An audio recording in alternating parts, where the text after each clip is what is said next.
finalmente, parece que a gente nunca sabe, o Brasil é o país do parece, mas não é, né? A gente nunca sabe quando as coisas ocorrem, que o Tribunal Superior Eleitoral, composto por 7 ministros, 3 do Supremo Tribunal Federal, 2 do Superior Tribunal de Justiça e 2 advogados, vai finalmente julgar o processo movido pelo PSDB para anular a eleição presidencial de 2014, a chapa Dilma Temer. Esse processo está andando a ritmo ali, vagarosamente, no Tribunal Superior Eleitoral. Passou 2015, 2016, entrou em 2017. Parece que agora vai. Alguns otimistas dizem que vai ser na terça e em 4 sessões vai estar tudo resolvido. Duvido. E duvido por quê? Primeiro, porque um ministro lá e o regimento que eu tive lendo diz que você pode pedir vistas, mas não diz quando você tem de devolver o processo tal. O processo é longo, como qualquer processo, e já os jornais plantam notícias que tem muitas páginas, é difícil você ler aquilo, tal. Conversa fiada, eles estão querendo delongar a decisão. Ou seja, tudo indica que o processo todo é um processo claramente político. Né?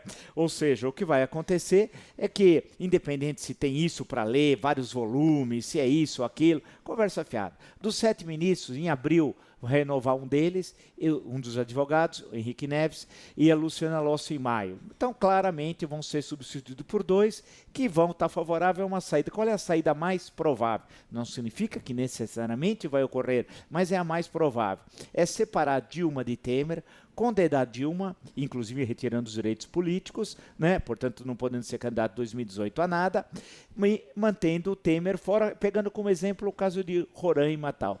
Provavelmente vai ser essa a saída mais provável. Temer, dessa forma, continua o mandato, termina o mandato e a vida segue. O que não é tão provável seria anular o conjunto da chapa, né, que estaria anulado, e aí teria de ter eleições pelo Congresso Nacional, tal qual dispõe a Constituição.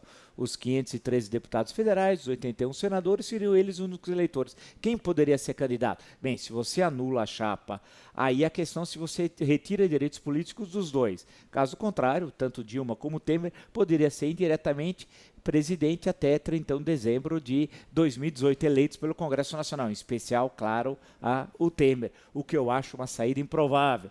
Acho também improvável que numa situação como essa, que Rodrigo Maia deveria assumir a presidente interinamente até o Congresso eleger outro presidente, Fernando Henrique poderia ser candidato a presidente. Piada. Gilmar Mendes, piada maior. Por que piada maior? Ele é presidente do Tribunal Superior Eleitoral. Ele anulou uma eleição do qual depois ele vai ser candidato. Haja imoralidade. Isso nem na República Dominicana, sob a ditadura do Trujillo, alguém poderia levar a sério. Alto lá. Aí isso daqui, nós vamos embora do Brasil. Aí vira bandalheira. Não pode alguém que preside um tribunal cada uma eleição ser candidato para ocupar aquele cargo. Quem defende isso, nem lacaio é, né? É pior do que lacaio. Quer dizer, não é possível aceitar tal coisa. Nessa situação, nesse cenário, a decisão é claramente política. Processo não interessa, nunca interessou ao TSE, nunca interessou ao STF. As decisões são fundamentalmente políticas. O que está nos autos do processo, pouco importa. A decisão é política. E qual deve ser a decisão mais provável? A que eu citei anteriormente, a primeira. Ou seja, você separa a chapa, anula